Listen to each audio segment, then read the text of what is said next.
Good evening and welcome to the Burlingame's 9th Annual Disaster Survival Drill Walkthrough Training Program. Thank you. So we'll do an exercise overview. We're going to show you the video mentioned that Suzanne directed and produced.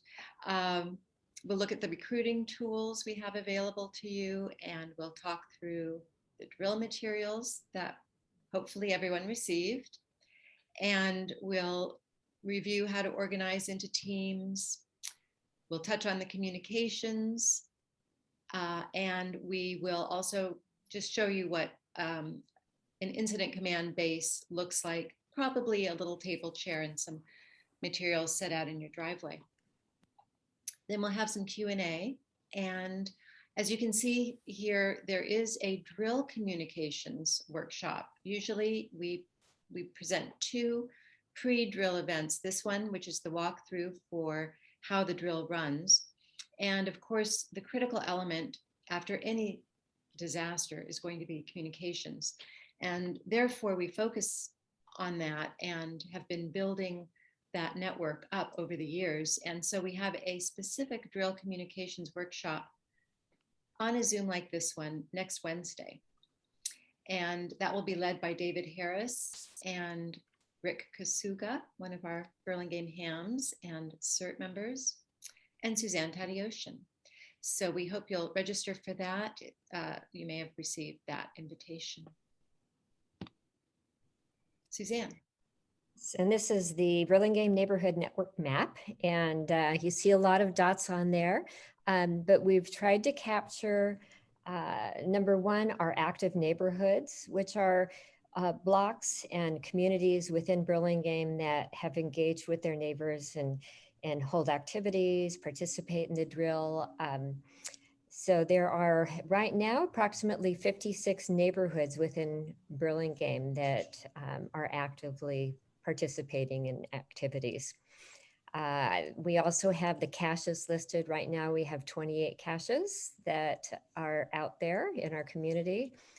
Great program. I know we have some new people today that have not been a part of the cache program, and we'll talk about that a little bit later. Drill prep in 7 easy steps. And I believe most of you have received this document already, but it's an easy guide to kind of walk you through the steps to take to plan your drill in the neighborhood. Recruiting new neighbors is a place to start right now. You should have also received your refresher materials for this year's drill. And I will go through that in a little bit as well. But continue recruiting neighbors, and at some point fairly soon, you should be identifying key incident command leads, your scribe, your communicator, and your incident commander. So I'm going to stop sharing here and turn it over to Suzanne for the video. Okay.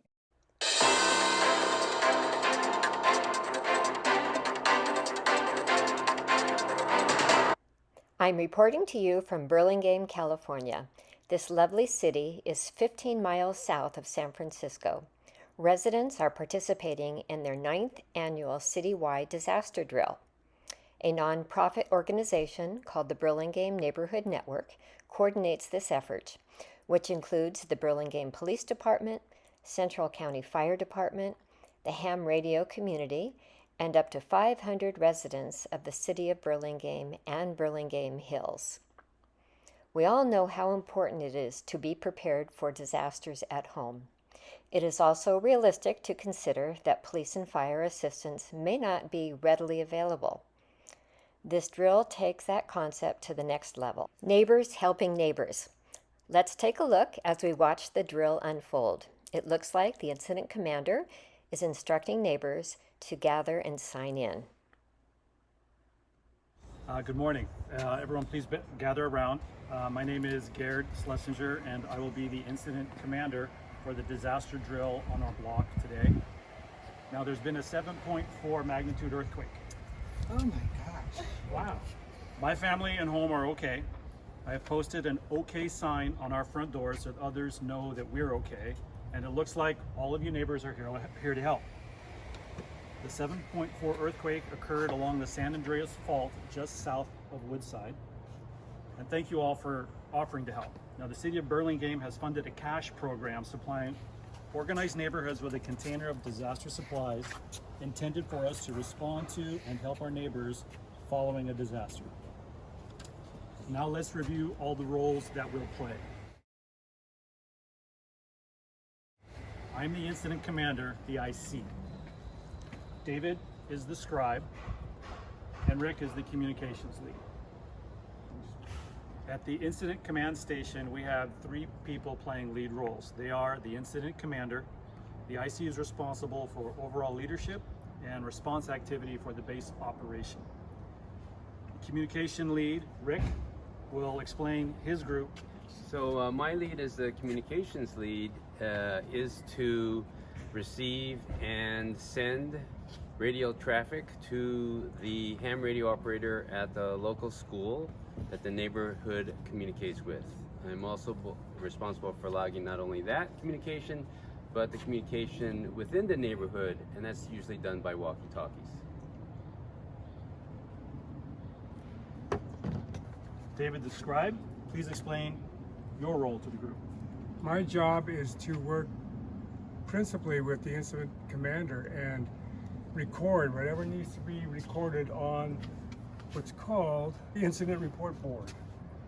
So the commander collects these and passes them on to me if I'm to record them on this board, and I keep a record of what's transpired throughout the drill. Okay. For the drill, we've posted incident signs on neighborhood lawns. They'll look like this. Next, the safety team is going to patrol the neighborhood. This house is okay, and the safety team will describe their role. So as a safety team, we will conduct an initial sweep of the block to discover any immediate safety incidents and look for property damage. Really look for anything that's really serious and report it back. And we always go in pairs or groups. We never travel alone in our search for property damage. We respond to hazards by communicating with the incident commander at the base. For example, gas may need to be shut off, fire extinguishers may be required, or cordoning off an area that is damaged. So that's what we do. I think we're all set. We're ready to go. They'll communicate over the walkie-talkies with the communications lead and record any incidents on the incident report forms. Safety team, proceed. Okay, Thank you. let's go this way.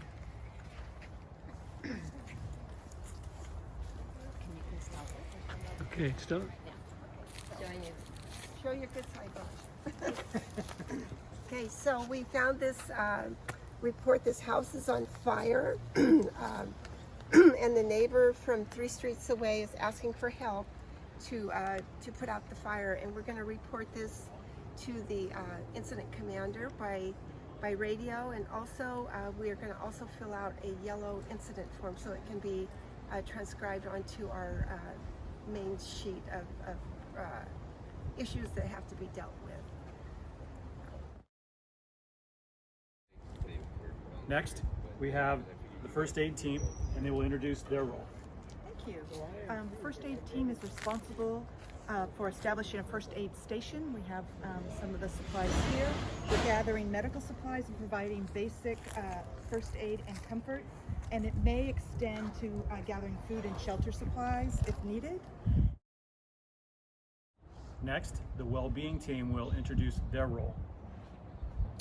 The safety team's role is structures. The well-being team's role is people, whether it's physical injuries, emotional distress. So Beth and I, because we always go in teams, today there are just 2 of us, but we'll follow the safety team and see what we find. We haven't gotten any reports back yet, Rick, from safety. Yeah, so we're just going to start on our way. Okay.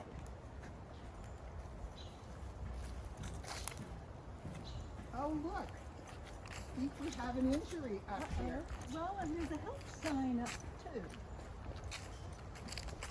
I think it's Yeah, I see our these friend people have- Amelia. a fracture, compound fracture, broken bone with a bone protruding from the skin. The address is 406 Cumberland. Okay, so can you report it back? Certainly, we'll do that. Point out that it was good of those people to post the health They did signs, put so out that they a know. health sign.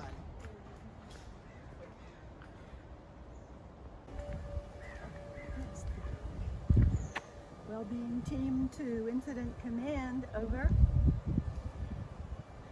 Okay, incident command, we have an injury and need medical assistance, please, at 406 Cumberland. It's a compound fracture of the arm, over. Okay, Okay, they're on their way. okay. And it looks like we have someone that the well-being team has found. Ow, my arm. We'll get you taken care of. Is there a seat where she can sit down? I don't think she should lie down.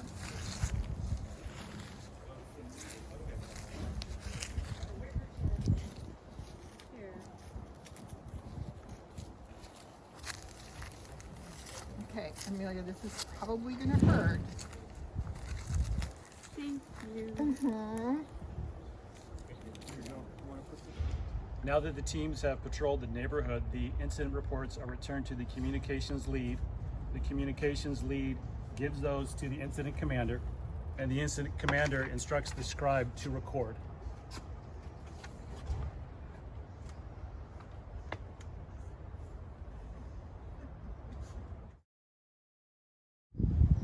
Okay, thank you everyone for your participation. Please gather around and we'll wrap up. You can see how important it is for the neighborhood to work together and to practice. When we run these drills, it makes sure we're ready for any emergency that might arise. Thank you all so very much for showing me how to organize your neighborhood after a disaster. This has been a really valuable experience. Thank you. So a couple things that I wanted to show you were, you all should have received your refresh materials, and I just opened my bag, which contains some of the forms and drill instructions, communication instructions for the drill this year. It also contains some name tags. Through these, the past couple of years, this replaces those. It includes a quick start guide. It also includes the OK Need Help signs that you saw in the video. These can be distributed to neighbors, and they can keep them in the closet by their front door. So if there is a disaster and they need help, they can post their need help or OK sign. There are also a couple of critical situations inside your refresher materials. And this is new this year. We've come up with a couple of them. And the reason that we are adding this year is we are learning that in a disaster in the past, we practice like we are going to communicate all of our critical incidents and we will get a response right away. But that's not necessarily what's going to happen in a true disaster. It could be up to 96 hours before fire department and police department will be able to start answering some of these calls. So it really gets to that point of it's neighbors helping neighbors, and we want to practice that a little bit this year. So we've got a couple of incidents that we've added this year, and it's something in the wrap-up period that once you've gathered, the incident commander can discuss the incident and then talk with the neighbors about how, if police and fire aren't going to get here for a couple of days, how are we going to address it? And on the back of the sheets are some helpful tips on ideas of what can be done in that situation. And there's also a few masks in case people want to use those during the drill. All right, our next section, yes, Holly? And we have, and we'll show you all a little bit more on the materials in a couple of slides as well. But we recognize that in order to hold the drill, you need to have participants. And so we recognize that sometimes recruiting your neighbors to participate takes some effort. And so we've got some flyers, and you may receive those. Suzanne sent those to the block leads that you can manipulate. And we also have lawn signs, and you probably received your lawn sign with the materials. And we just wanted to show you so that it looks somewhat familiar on our website, burlingamenetwork.org. This is the home page. And if you go to the resources, this page will pop up. And on the resources page, under Burlingame Disaster Survival Drill, you can download the flyers, template emails that you could send to your neighborhood, and this presentation, among other things. Suzanne was describing the key elements in the drill kit, and here's a picture of some of the materials laid out. And as you can see from the heading, we distributed not only your kit materials, but also the lawn sign and the radio, the 2-watt radio that we were discussing earlier, which we have purchased, one for each block, for use in radioing from your communications lead at the block up to the school if there are critical incidents that you need to escalate. We just want to make a note on the lawn signs. We had gone to print on those when we weren't sure if we were going to do an in-person or a shelter-in-place drill. But happily, things are open now for the in-person drill. So if you were confused by that wording, we wanted to explain it. Again, there are 3 types of drill kits. If you've never done it before, you received a box, plastic box with all the materials. And if you've done the drill before and have a box already, or if your neighborhood qualifies for a cache, then again, what we delivered to you were the refresh materials only, the elements that you would have used up or didn't have before. And the cache program. Many of you participating today already have caches. We have a few new blocks participating in this year that have just received their caches. The cache program is a nice supply of materials and supplies that you would be using following a disaster. And we use these supplies during the drill so that it teaches you and reminds you the supplies that you have for a disaster. There is a bag for safety with safety equipment. There's a bag for the well-being team, the first aid team, and then the incident command center. And this program is valued at $700, the cache container is, and it is funded by the city of Burlingame. It's a great program, and I just want to applaud Suzanne Tadeusian. It was her concept and her submittal proposal to the city. So thank you again, Suzanne. I think a lot of us appreciate knowing that we have immediately in our block some of the key pieces that we'll need. As Suzanne, yeah. No, go ahead. As Suzanne was mentioning in all of the materials, they are color coordinated because we do have 4 key teams, as you saw in the video. So we just wanted, if it helps, the materials track with these teams. And this is an overview of how FEMA rolls out in a disaster, roughly. And we've tried to emulate it.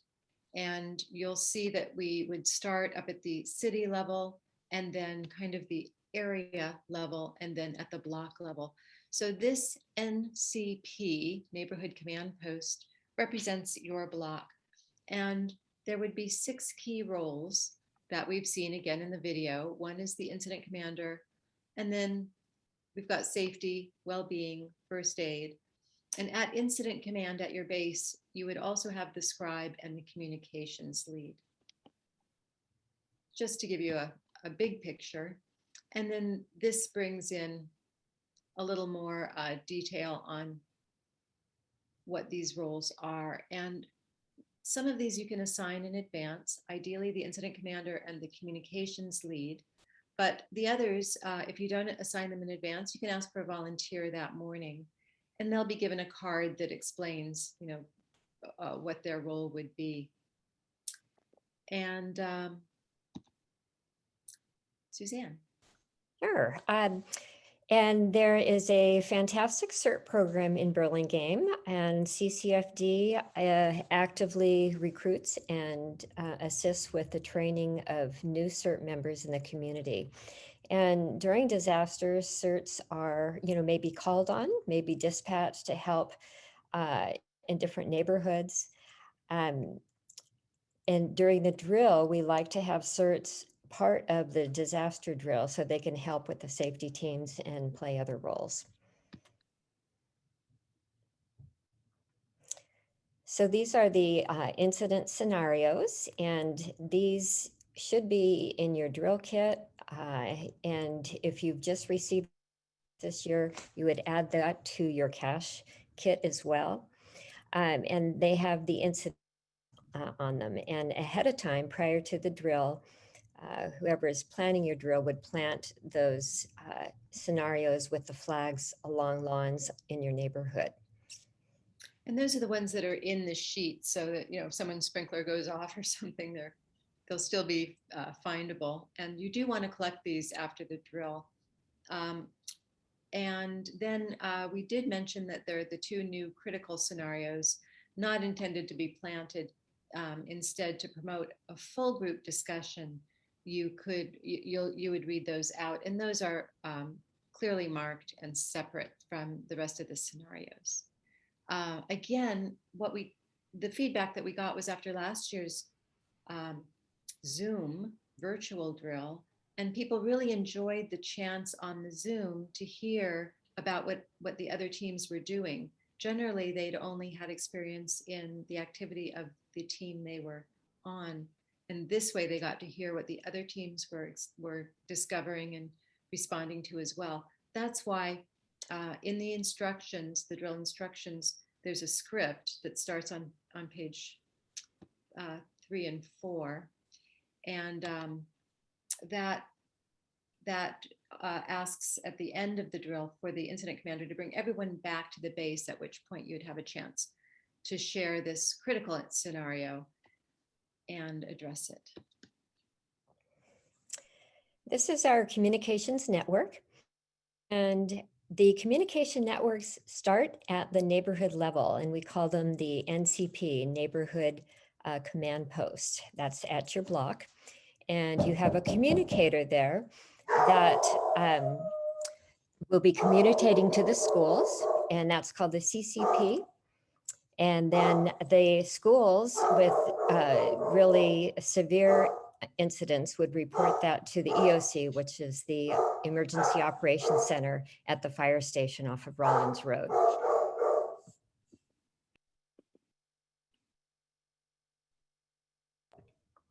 The modes of communication that we use to communicate our incidents at the block level. The 2-watt radios are the new radios that you should have received this week. Also, ham radios are used to communicate to the schools as well. Cell phones, always a great way of communicating. And this year, the schools will be sharing cell phone numbers with the communicators at the block level to share that information. Runners, of course, people can run from their neighborhood to the school to share information if radios aren't working.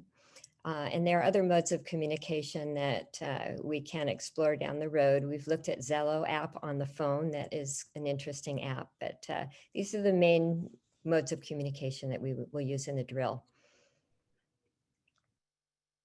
Communication routing, again, it starts at the neighborhood command post, goes to the schools, and then goes to the EOC, the Emergency Operations Center.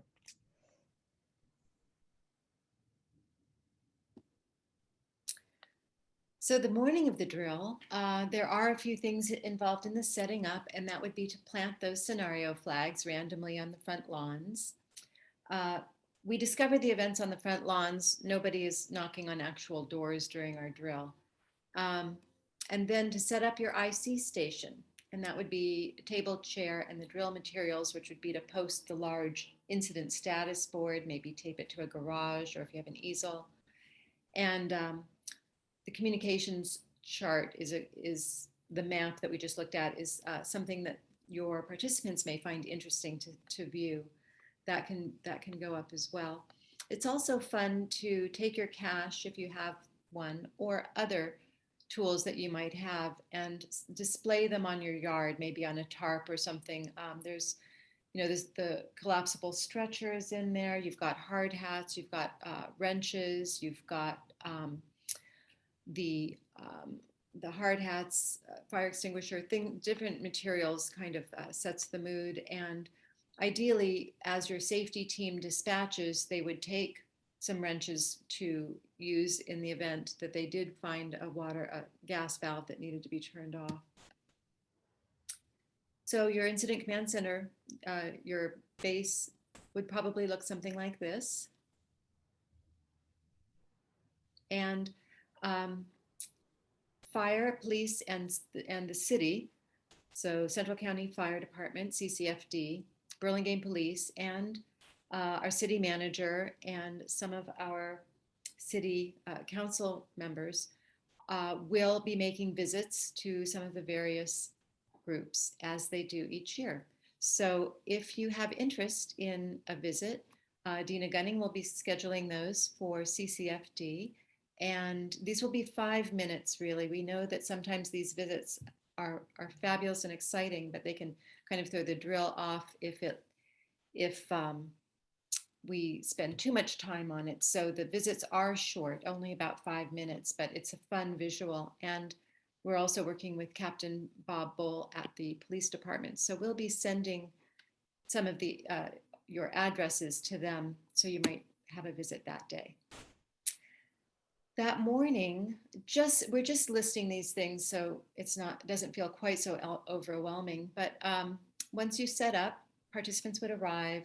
You'd have a sign-in table and name tags, and then you would identify who your team leads are. You might ask for volunteers and give them a small card to read. It's about this big, and that gives them an idea of what the team does. And you will receive an SMC alert, so don't be surprised. From Dina Gunning at CCFD. She will issue that SMC alert announcing the drill. And to begin the drill, you would simply read the script on page that starts at the top of page 3 of your drill instructions.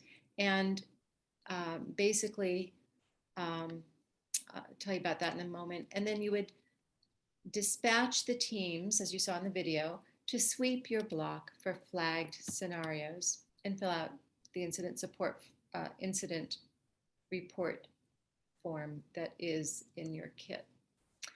As far as starting the drill, you could simply give your drill instructions to the incident commander to read aloud, the bold wording.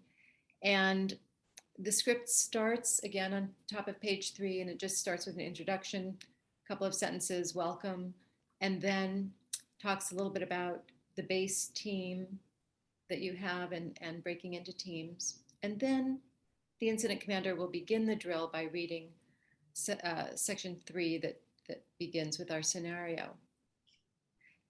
Then on page 5 of your drill instructions is simply a script you can use that will conclude the drill. And we do ask that you fill out the evaluation forms, and one of the things that we have fun with at the end of the drill when the group gets together before we disband is we ask if people could summarize in one word what they got out of the experience.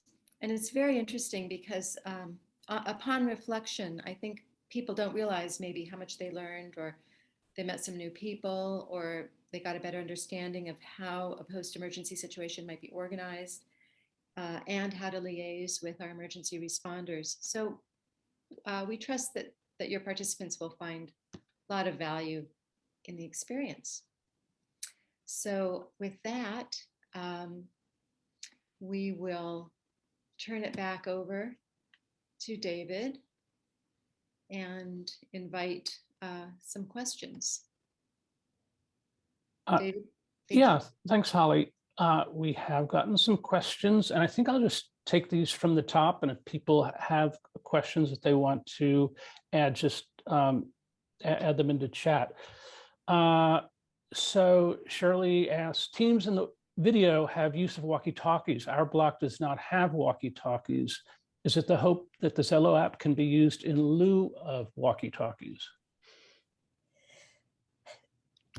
So I guess I can address that. The Zello app, it's an application that you really need to learn how to use. It's nothing that you can just pick up and know how to use it. So it needs to, you need to kind of go through a tutorial and communicate with people that have the Zello app set up as well.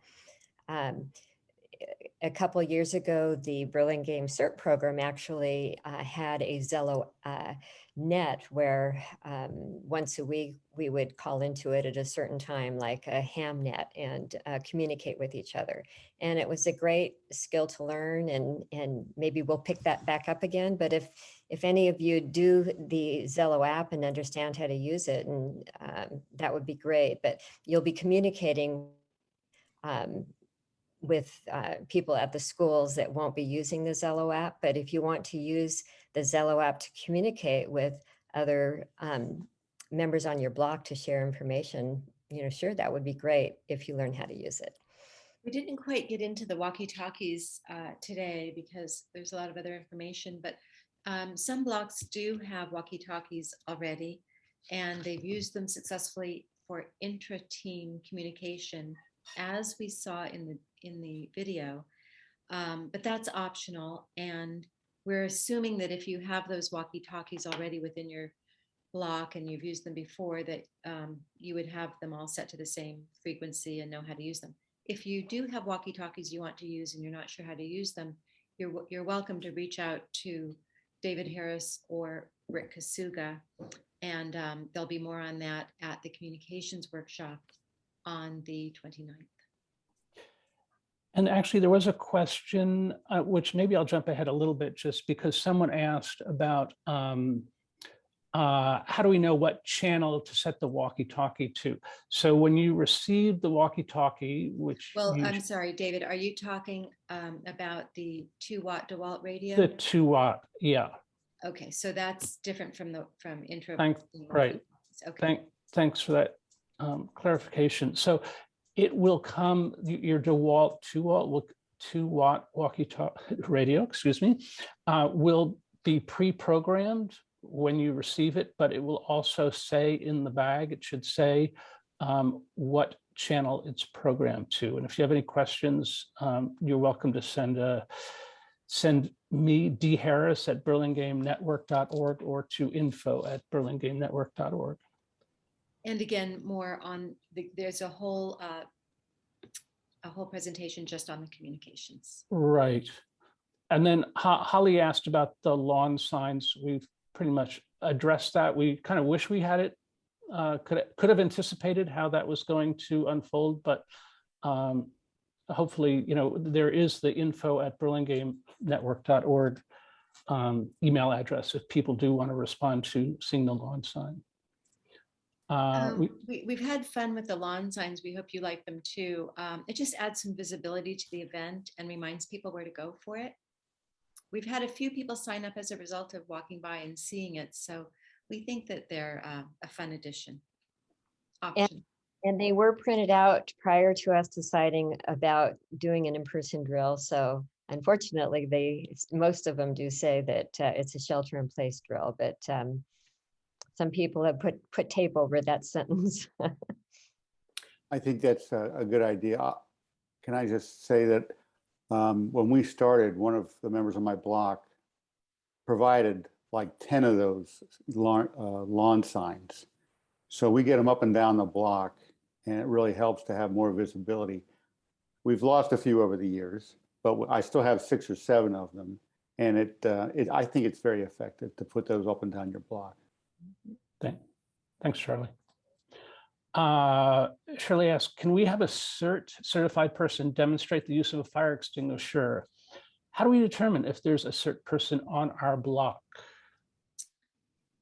Well, we wouldn't be, that's kind of a separate topic, and what we'd like to do is encourage you to look into this CERT training if you haven't already. I believe there is fire extinguisher training offered there, but that wouldn't be a part of the drill. We're just trying to run through the organization rather than do specific equipment training at this event. And as far as determining the CERT locations, the fire department, I think, is still organizing their communications with CERTs and in the involvement with CERTs in the drill, but we do coordinate with them, and all CERTs are invited to participate. So you can just ask at your event if anybody in your group is a CERT, in which case they would make an excellent team lead. And just for those of you who are completely new, CERT stands for Community Emergency Response Team. These are folks that have been through a fairly rigorous training and how to respond to an emergency. With the Central County Fire Department, they Right. sponsor that program. Let's see, Alden asks, you mentioned masking. Is everyone to wear a mask, even outside or just when they go inside, as in our condo? Masks are not required outside. We encourage masks, and we would encourage social distancing, but it's not required. So it's sort of individual, safety. Within your condo building, I'm not sure what your setup will be, but we'd be happy to chat through that with you, Alden. If you have, I believe the group number is quite large to require masking indoors. We can look at what the current number is. And I don't know if you'll be meeting outdoors or if you're meeting inside your condo lobby. No, we'll be meeting in the pool area outdoors, and then going into the safety and wellbeing teams into the condo, the garage area, and then on the upper floors. So I would, if people want to wear masks, they can. If they don't, they don't. Right. And that's to be encouraged, and that's why we went ahead and included, in case people forget to bring one or decide in the moment that they'd like to wear one, we included 5 for each person, and we would encourage that you set those out with the sign-in sheet as an option. Let's see, Charlie asks, runners in pairs, question mark. Yes, please. Pretty much buddy up on everything, right? Right. Okay. We talked about the channels with the radios. Let's see, Shirley asks again, our 1400 block of Cortez has always been in the Lincoln CCC, but the radio we received says we're now in Roosevelt. The map in the video still seems to show us in Lincoln. How can we confirm which district we're in? If that's okay, I'll respond to that. And Shirley, I will check our spreadsheet, but we did have to move some of the neighborhoods around in terms of which school they're responding to, just so that some schools don't receive, have a large number of blocks calling into them. So I'm kind of using the term load balancing. We're trying to do some load balancing this year with the different schools. So, but I will check yours and get back to you. Let's see. Jennifer, in a real disaster, will we have the walkie-talkie channel set to the same channel? Will it ever change? And when you say, Jennifer, walkie-talkie, I think what you mean is the 2-watt DeWalt radio. Correct. Okay. I think the intention is that we are trying to set up with the HAMS, with the EOC, with BNN, and CCFD runs the Emergency Operations Center for the city. What we're trying to do is set up a format, a plan, an organization, kind of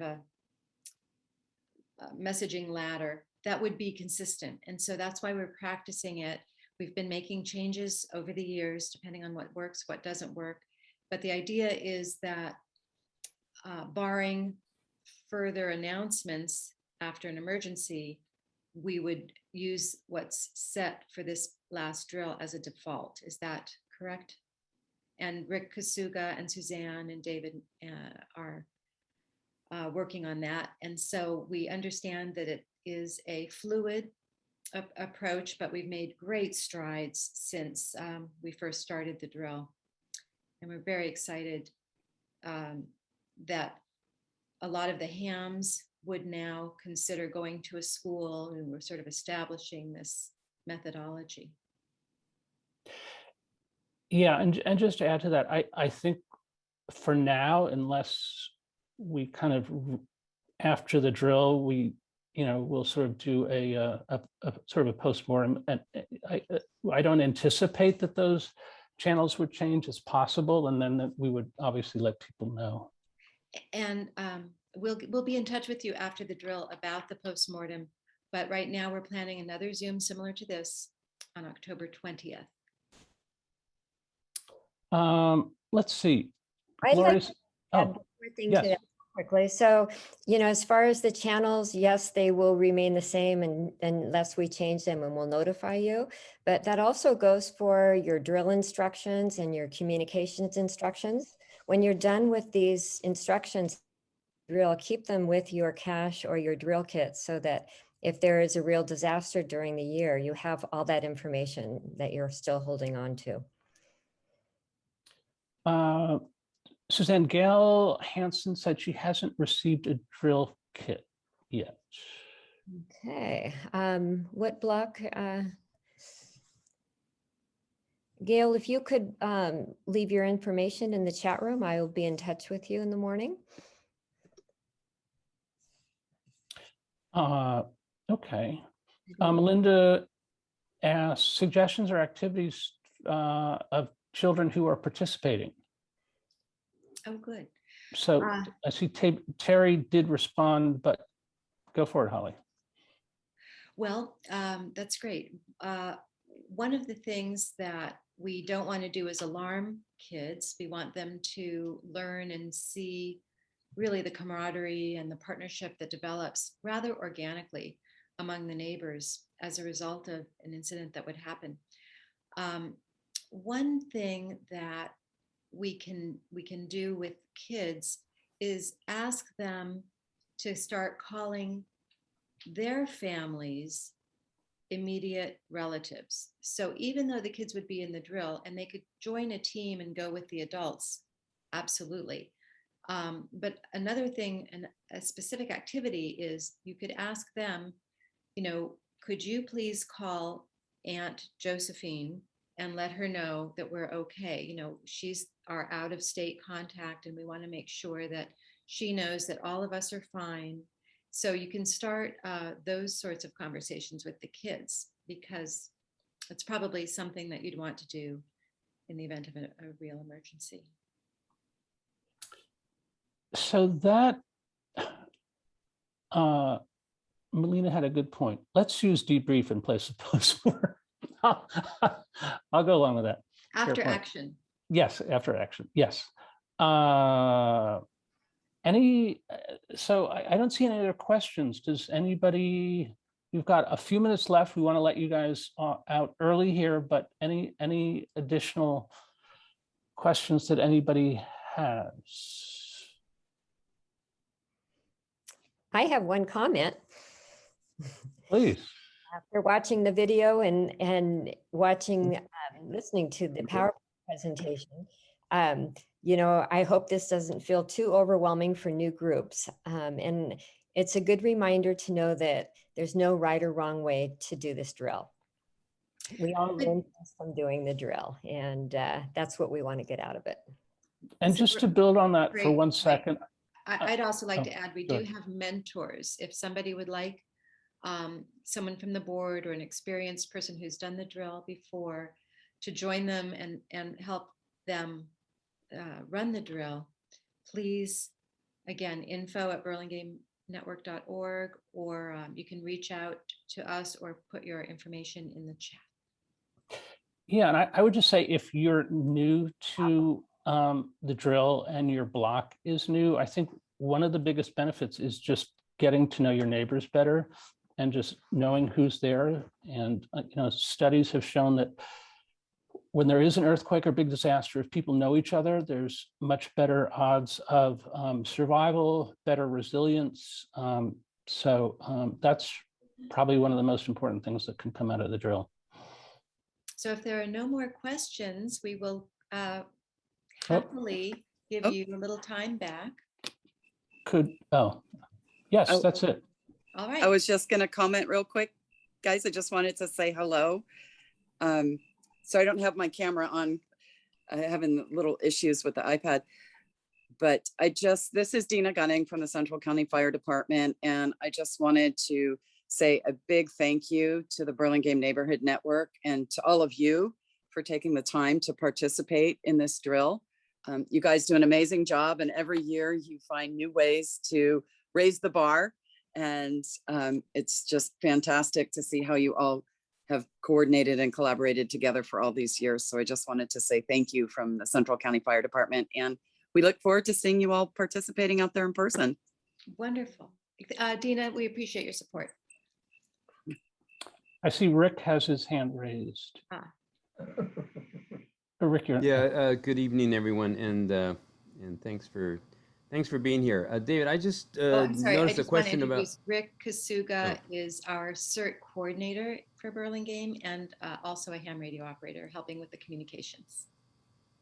Thanks, Ollie. So I just wanted to, there was a question, there are actually a few more comments and questions, David. So one of them was about the communications workshop. And there was a question about that. So I don't know if you see that, David, but you might want to answer that one since that would be a good one to attend. I guess the block leads, Suzanne has sent an email to all the block leads with a registration for this video tonight, this Zoom tonight, as well as the communication Zoom on the 20th. And so if anyone didn't receive that, or if you, maybe Suzanne, would you mind resending that to the block leads?